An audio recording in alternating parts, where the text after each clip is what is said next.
Okay, good morning, class. Good morning, sir. Okay, let us start this day with prayer. Let's all bow our heads and we will pray.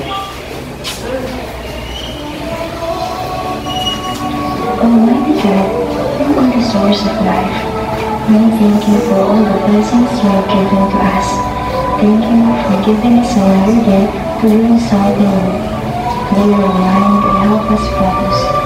Guide us and our teacher as we study and create new learning experiences.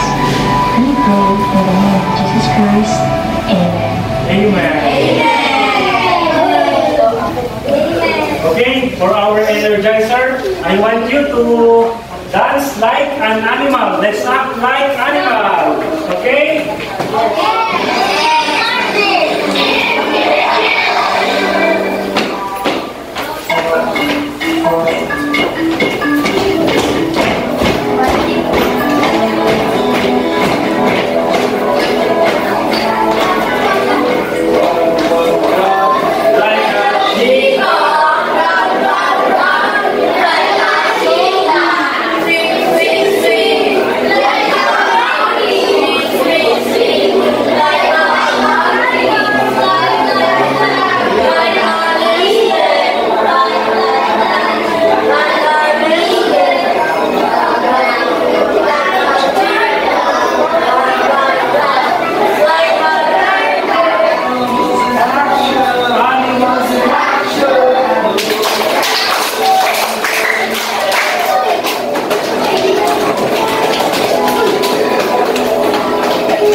Okay, did you enjoy our energizer? Yes!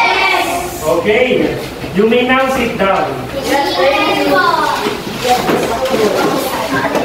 For the checking of attendance, Rowan, is there absent today? No! No. How about row 2? Nothing! Nothing. Row 3? None. Oh, in row 4, who's the absent? Nothing. Okay, very good. No one is absent today. Yes! Let's move on.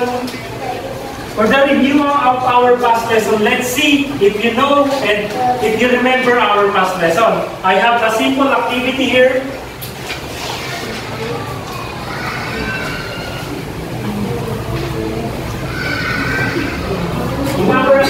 me, I will read the direction, okay? Put the check before the number if the statement talks about good qualities that a tree possesses, and X if not. Okay? Number 1, everybody read. Resistant to press and resistance. Okay. Who wants to answer? Okay, you say?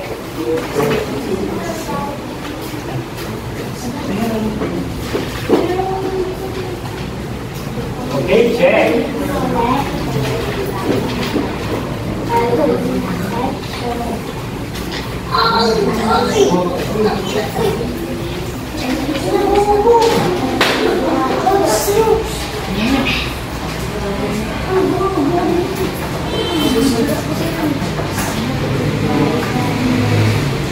Okay, how about in number 2? Everybody read. Okay, who wants to answer? Oh, Nigel.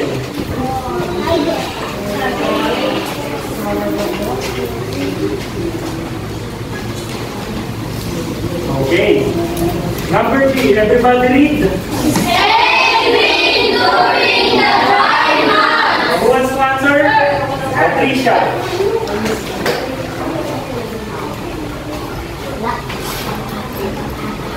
Okay. Oh, number 4, everybody read.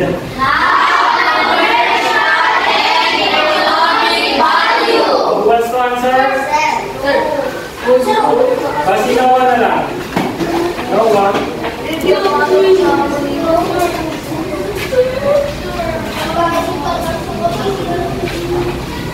Okay, very good. How about number 5? Good. Okay, sabi ko.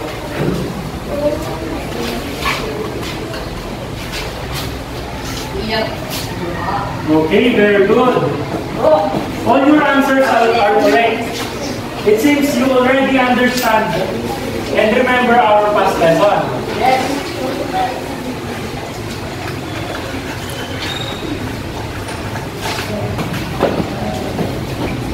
Okay.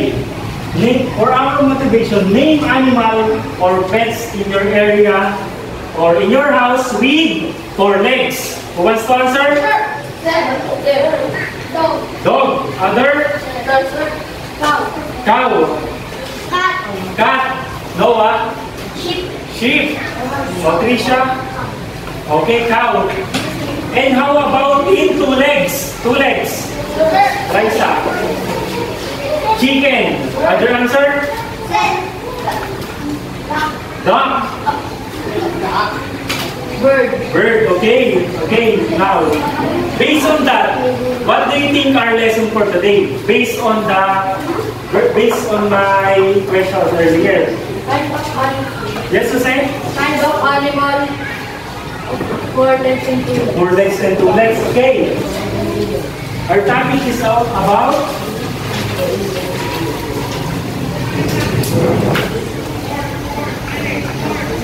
okay, everybody read.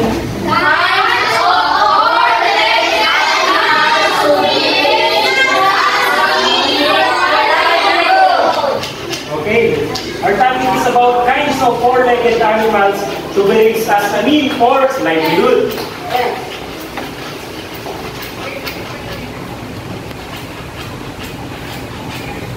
We have here 5 examples of different animals to be raised as a mean of livelihood.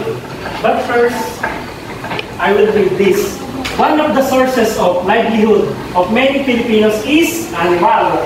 This is one of our industry that can be done in backyard or vacant lot, as long as the person involved has knowledge, skill, and hard work. It can be profitable business. Okay, first is, everybody read. Okay, hog or swine raising, also known as pig farming, is an integral part of global agriculture and food production. It involves the breeding and raising of pigs for various purposes, primarily for meat, but also for other products such as leather and fat. Now, if you hear the word or C, the word swine, hog, or pig, racing, or pig farming, what comes to your mind? Noah. Pinapakain. Inaalagaan. Ano pa po? Pinapaliguan.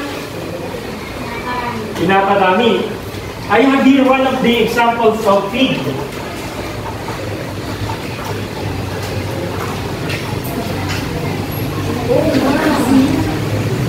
This is one of the example of pig. Okay? This is, later on we have different breeds of pig. This is one of the example of native pig. Okay? Native. And now, the native variety commonly found in rural areas like this. This is native, commonly found in rural areas.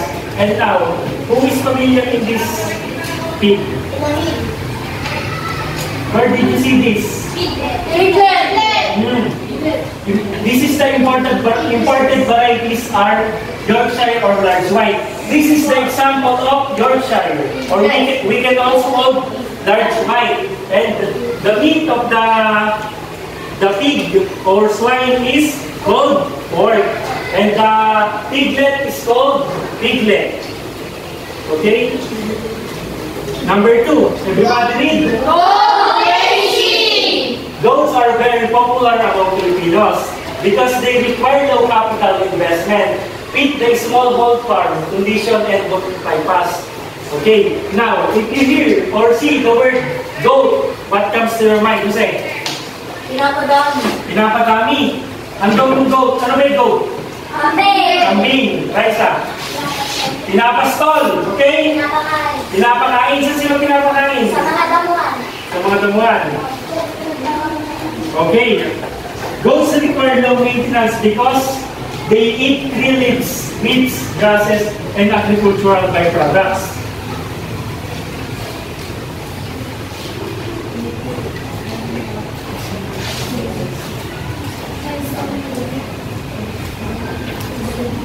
This is the example of native pig, commonly raised in the Philippines.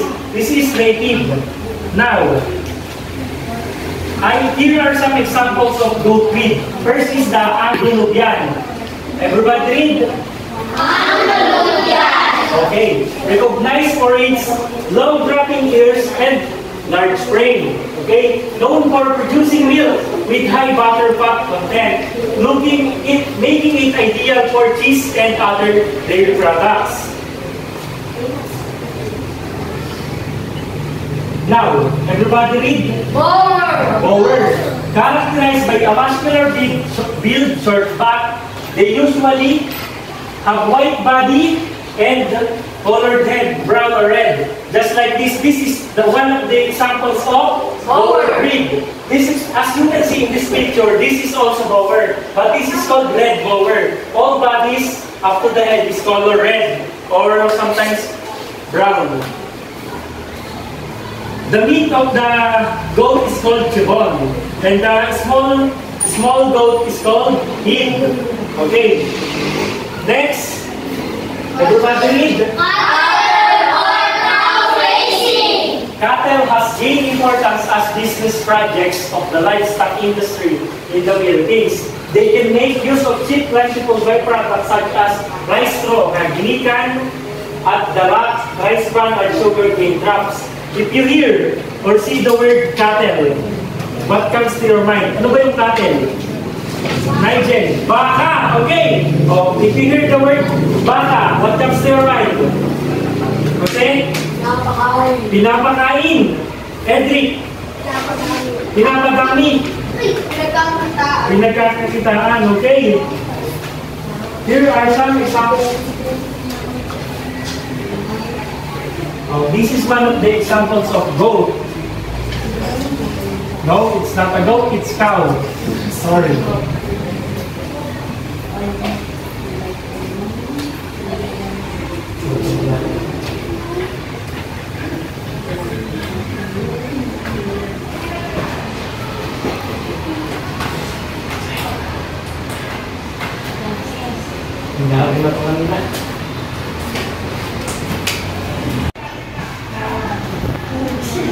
meat.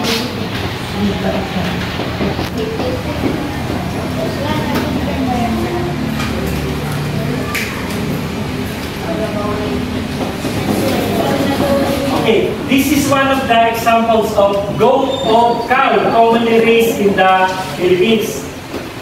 If you hear the word cow or cattle, what comes to your mind? Napakain. Napakain. Ano pa po? Ginagatasan. Yes, ginagatasan. Every other answer? Pinagkakakitaan. Okay, pinagkakakitaan.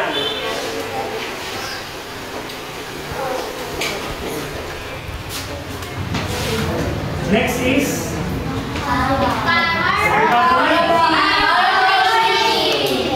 Carabao racing.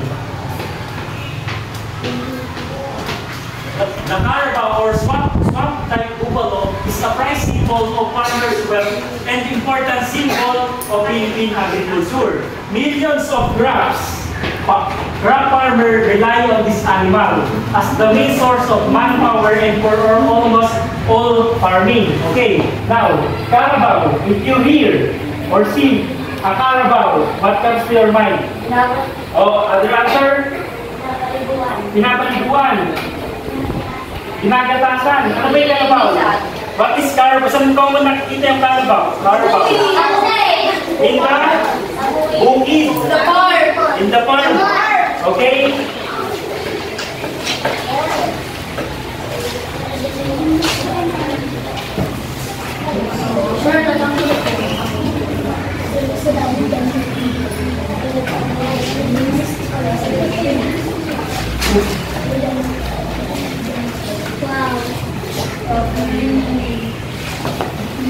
And now, this is one of the example picture of Carabao, which we can always see in the farm or in the rice field, together with the farmer, just like this.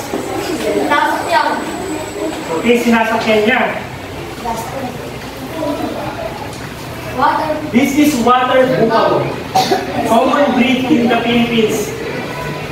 The meat of the Carabao is called carabit, and the Carabao is small male Carabao, and the small female Carabao called Carabao. Okay?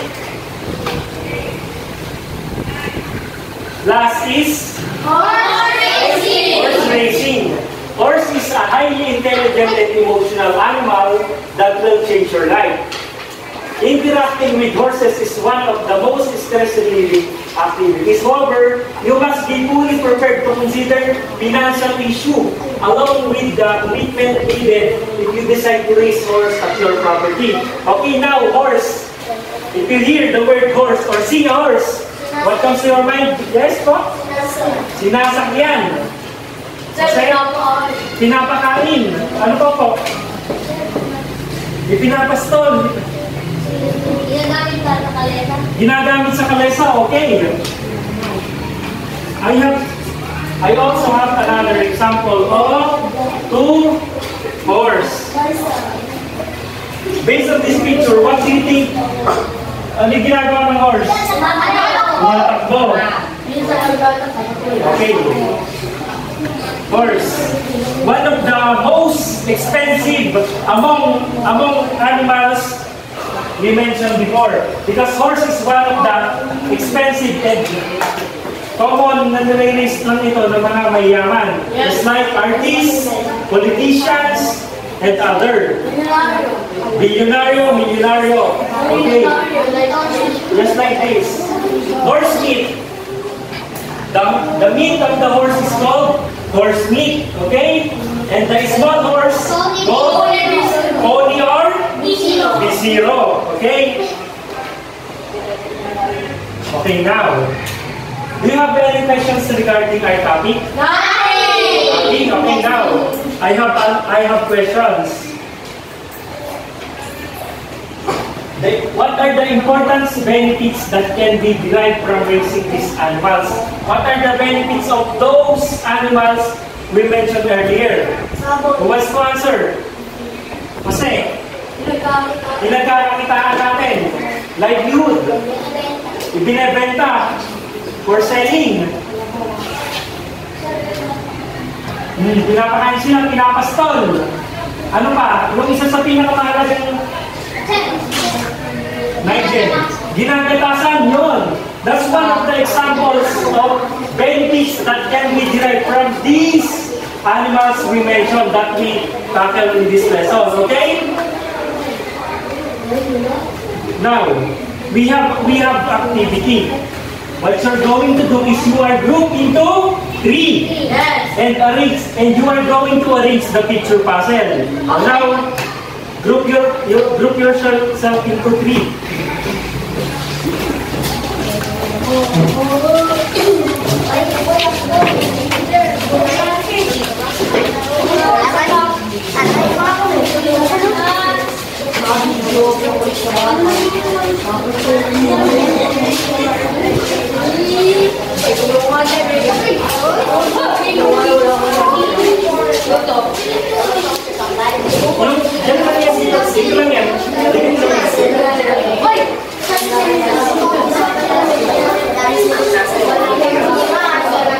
Okay, for our activity matrix, you are grouped into 3 and you are going to... Okay, quiet. Okay, now, in our activity... Okay, quiet. This is our matrix in this activity. You are grouped into 3, group 1, group 2, and group 3. And now you are going to arrange the picture puzzle. When you are done, post the picture on the board. This. And when you post the picture, write the name of this picture of what animal that you arrange in this place, okay? You have 3 minutes to finish the activity. 3 to 5 minutes, okay? You may start.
Dito lang isikip. Isa lang.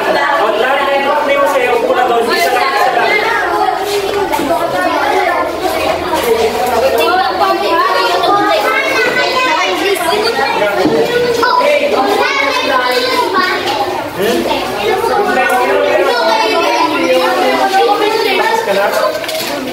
The first group is group of letters 3.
Ay, group 1 kayo, okay?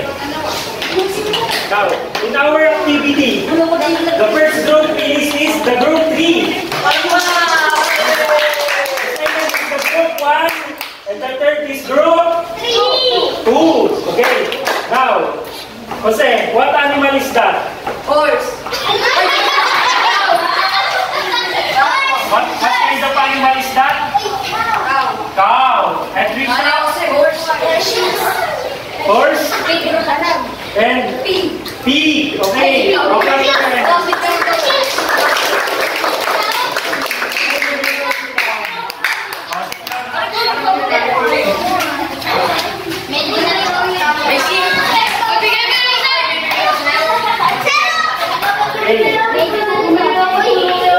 And now,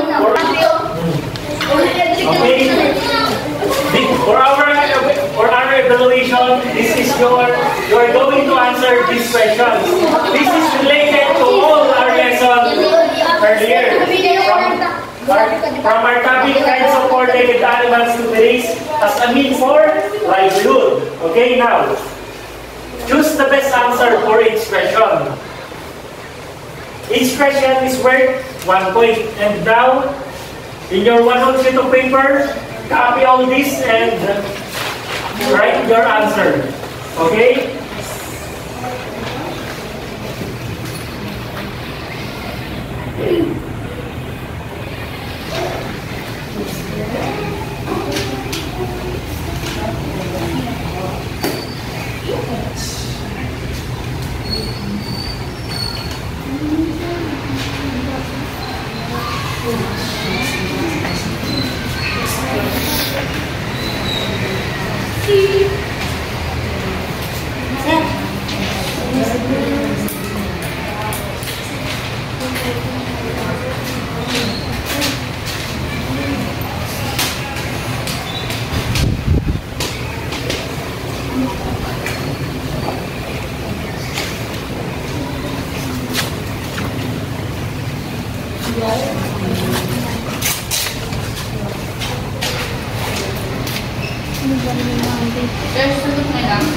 Hindi po susunod pa yung lahat.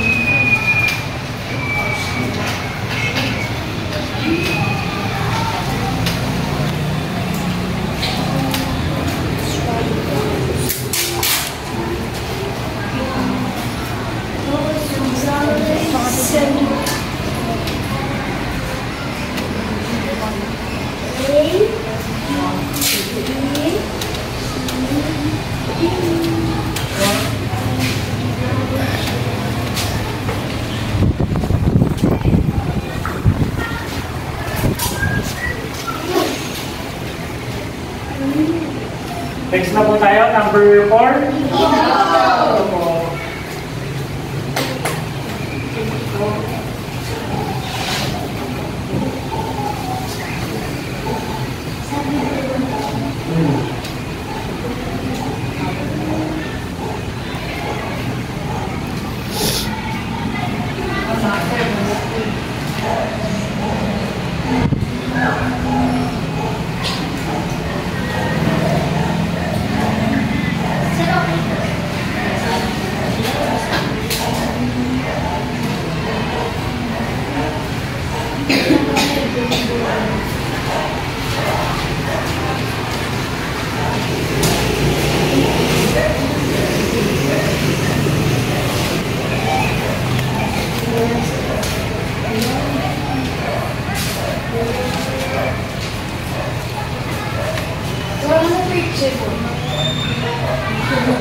Encircle the correct question.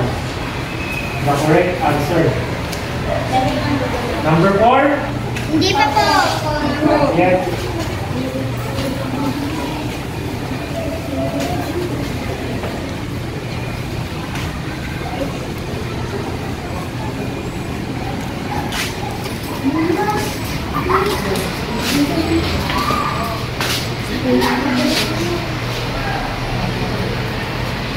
Okay, 4 na. Sir, hindi po. Okay lang yan. Sir, number 2 na ako. Oh, tuloy na. Para mas ulit na. Number 3 na ako. Okay? 4. Dito po.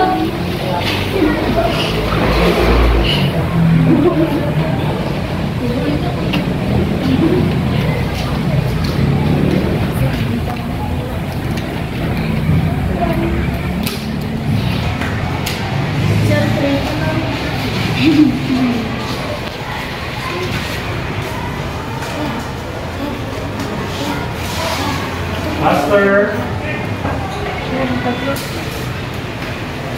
we have 10 questions.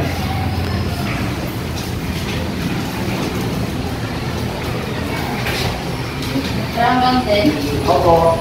After that, you will be given assignment.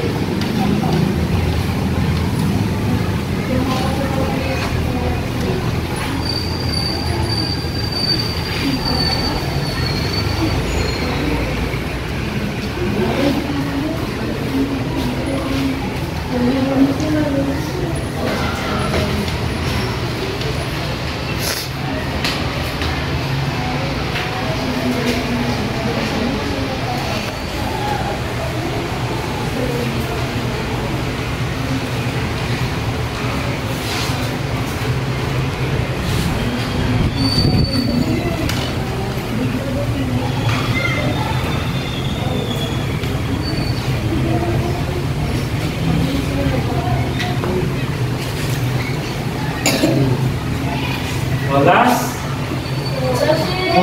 Okay lang yan. Kasi hindi nyo nare-record, okay? Hindi ako nare-record yan.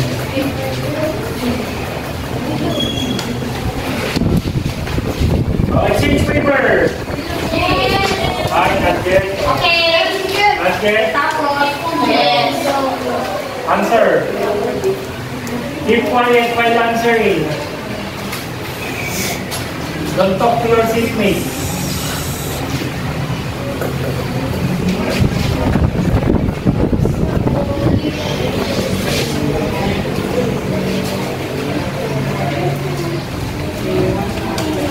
Later on, we will exchange paper and we will check.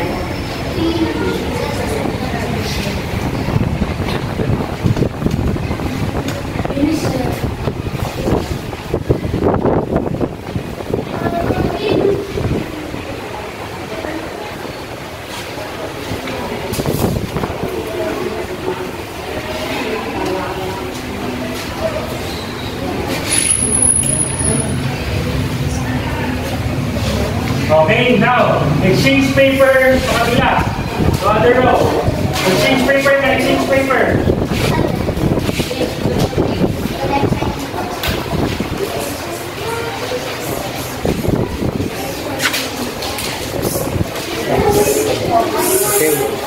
And exchange paper and write corrected by. Let's check your evaluation, your quiz. So, write corrected by. These are the answer.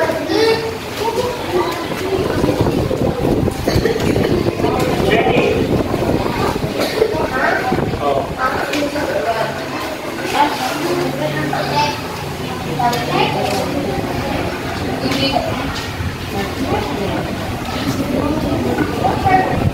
Perfect. Wow.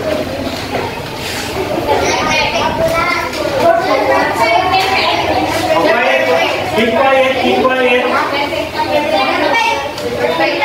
Quiet, quiet. 1/10.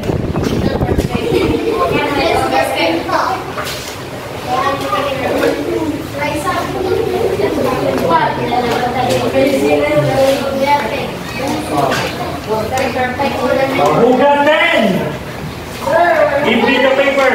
10. Oh, 10, master. Oh, 9.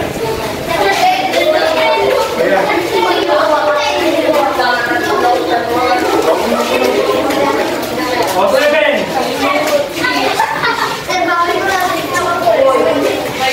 6. Oh, very good.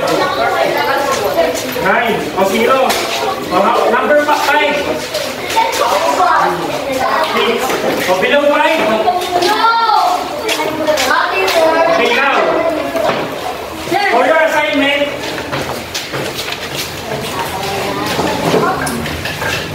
turn 3.